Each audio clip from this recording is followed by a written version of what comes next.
Good evening, student. This is Himanshu Raj Srivastav. Welcome to Sudhakar sir classes. चलिए start करते हैं आज का वीडियो। फर्स्ट क्वेश्चन हमारा है which of the functions are performed by the ovaries. यानी कि आपको ये बताना है कि ओवरीज का फंक्शन क्या है। तो यहाँ पे देखिए जो जो ऑप्शन है, formation of ovum, secretion of progesterone, secretion of estrogen, ये तीनों काम किसका है? ओवरीज का है। टाइम टू टाइम जब भी नीड पड़ेगी तो ये दो क्या है? हमारे फीमेल हार्मोन्स हैं, ठीक है। और ओवम जान ही रहे, एग, तो एग का फॉर्मेशन तो है ही काम, और साथ में दो फीमेल हार्मोन्स को भी सेक्रेट कौन करता है? ओवरीज। तो इसका ऑप्शन नंबर डी करेक्ट हो, सॉरी हाँ, ऑप्शन नंबर डी करेक्ट होगा, ऑल ऑफ द अबव। ठीक है। ओवरीज का फंक्शन आपसे वैसे भी पूछा जा सकता है, ऑब्जेक्टिव में ना पूछ के क्वेश्चन ऐसे आपसे डायरेक्टली पूछ सकता है, तो आप ये तीनों फंक्शंस वहाँ पे लिख देंगे। ठीक है। चलिए देखिए नेक्स्ट, द प्लेसेंटा। देखो प्लेसेंटा क्या होता है? जब हम मदर के स्टमक में होते हैं, अंदर होते हैं, तो फिर वहाँ पे बेबी को जो न्यूट्रिशन मिलता है या बेबी का जो नरिशमेंट होता है या उसका वेस्ट मटेरियल है वो बाहर जाता है, तो एक ट्यूब से के थ्रू ही ये काम होता है। तो इसी का नाम क्या है? प्लेसेंटा। तो प्लेसेंटा का क्या पूछ रहा? प्लेसेंटा का फंक्शन क्या है इसमें से? तो देखो पहला क्या लिखा हुआ है, फिल्टर ऑक्सीजन ग्लूकोज, ठीक, filter oxygen glucose and other nutrition the baby via the umbilical cord.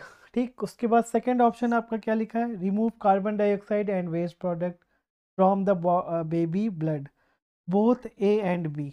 अब यह आपको ये ध्यान रखना है कि प्लेसेंटा क्या करता है? नरिशमेंट तो करता है बेबी का, साथ में उसका वेस्ट मटेरियल भी वहीं से बाहर हो जाएगा। यानी कि ऑप्शन ए भी सही है, ऑप्शन बी भी सही है, तो हमको चूज कौन सा करना है? Option C. क्यों? क्योंकि उसमें दोनों ऑप्शन की बात हो रही है। एक ऑप्शन तो आप चूज नहीं कर सकते हो क्योंकि दोनों फंक्शन है प्लेसेंटा का, इसलिए आप क्या करोगे?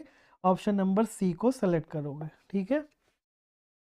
अब नेक्स्ट देखते हैं। नेक्स्ट क्वेश्चन है हमारा, electric impulse travels in a neuron form.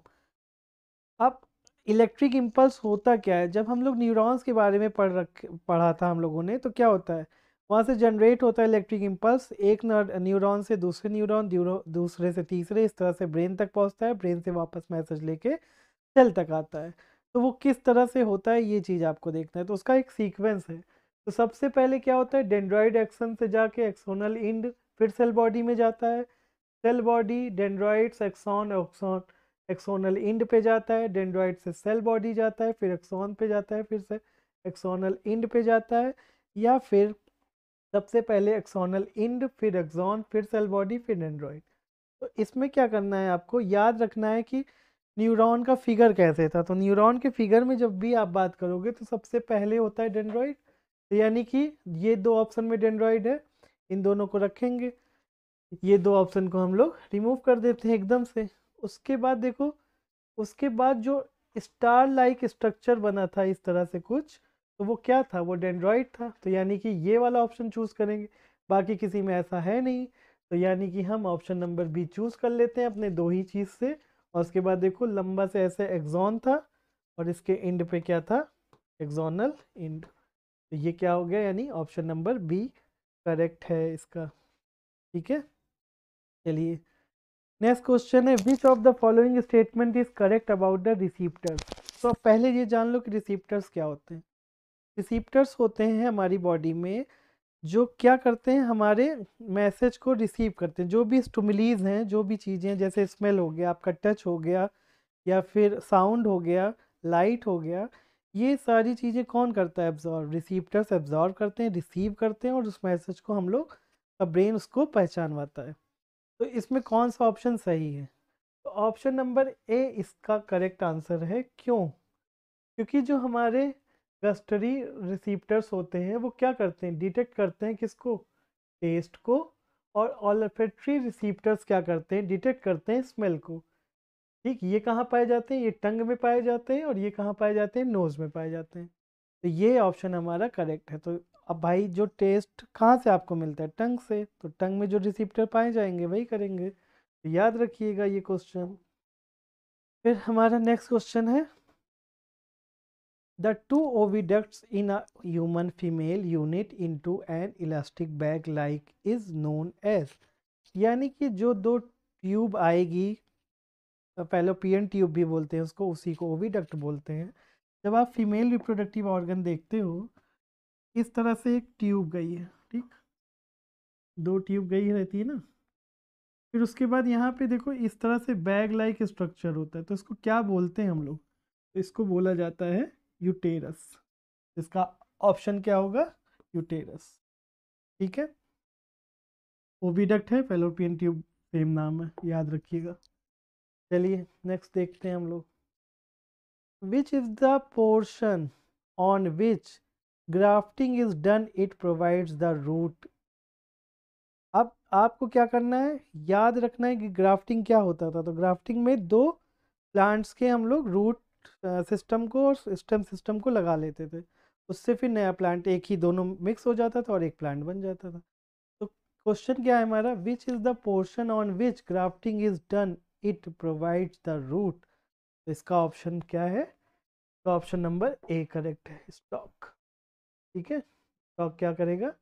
Provide कराएगा किसको? रूट को, रूट सिस्टम को। और साइन कौन किसको कराएगा? ये हमारा स्टेम कराएगा। ठीक है, चलिए नेक्स्ट देखते हैं क्वेश्चन हम। Growing foetus derive nutrition from mother's blood. ठीक है, तो किसके थ्रू मिलता है क्या चीज़? न्यूट्रिशन किसको? फीटस को। अब फीटस क्या होता है? फीटस का मतलब होता है जब एम्ब्रियो क्या करता है, डेवलप कर जाता है, तो वो क्या बन जाता है? फीटस। ठीक है, फीटस का मतलब फिर फीटस ही क्या होगा, इस दुनिया में आएगा, जिसको बेबी बोलते हैं हम लोग। तो फीटस के न्यूट्रिशन कहाँ से होता है? अभी देखो इस क्वेश्चन का आंसर हम लोगों ने किया था। क्वेश्चन में था कि प्लेसेंटा क्या कर रहा था? नरिश कर रहा था किसको? फीटस को, बेबी को। एक ट्यूब होती है जो लगी रहती है मदर से इसमें, बेबी में, बाद में जब बच्चे को बाहर निकाला जाता है तो उसको कट कर दिया जाता है। प्लेसेंटा का फंक्शन क्या है? वह फीटस को न्यूट्रिशन देना। ठीक है, चलिए। Where does fertilisation occurs in human females. ठीक है, फर्टिलाइजेशन क्या होता है? जहाँ पे मेल गैमीट फीमेल गैमीट से क्या करता है? फ्यूज होता है। तो कहाँ पे होता है, ये चीज़ आपको बतानी है। तो जब भी आप रिप्रोडक्टिव ऑर्गन देखेंगे, पार्ट देखेंगे फीमेल्स का, तो उसमें फेलोपियन ट्यूब में ही एग क्या करता है, ऐसे देखो फेलोपियन ट्यूब होती है ना, ये इस तरह से, तो यहीं पे फिंगर लाइक स्ट्रक्चर्स होते हैं, यहीं से क्या होता है, ओवरी अंदर जाती है, और स्पर्म यहाँ से वर्जाइना के थ्रू क्या होता था, यहाँ पे आके यहीं पे फर्टिलाइज हो जाता है। तो यानी कि फेलोपियन ट्यूब में होता है। फेलोपियन ट्यूब का दूसरा नाम क्या होता है? दूसरा नाम होता है ओविडक्ट। आप इसका आंसर क्या करेंगे? ओविडक्ट। ठीक है, चलिए नेक्स्ट देखते हैं हम लोग। Fruit are formed from. Fruit आपका कैसे बनता है? तो फ्रूट बनता है हमारा ओवरी से। ठीक है, सिंपल सा इसका आंसर है, कुछ इसमें दिमाग नहीं लगाना, सीधा एक आंसर देना है, ओवरी। ठीक है, चलो नेक्स्ट देखते हैं। IUCD is for. देखो ये क्या है, ये रिप्रोडक्शन चैप्टर में हम लोगों ने इसके बारे में पढ़ा था।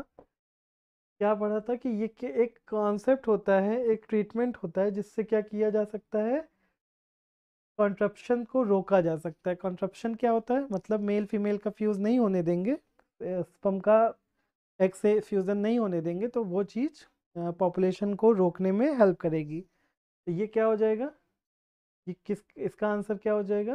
कॉन्ट्रप्शंस। ठीक है, increase fertility, avoiding miscarriage, vegetative propagation. Vegetative propagation तो होगा नहीं क्योंकि ह्यूमंस की एक ट्रीटमेंट का वो है, तो सिस्टम है, मेथड है, तो इसलिए ये तो होगा नहीं, तो कॉन्ट्रप्शन इसका आंसर होगा। क्वेश्चन आपसे ऐसे भी पूछा जा सकता है, IUCD इज स्टैंड फॉर, या फंक्शन या ट्रीट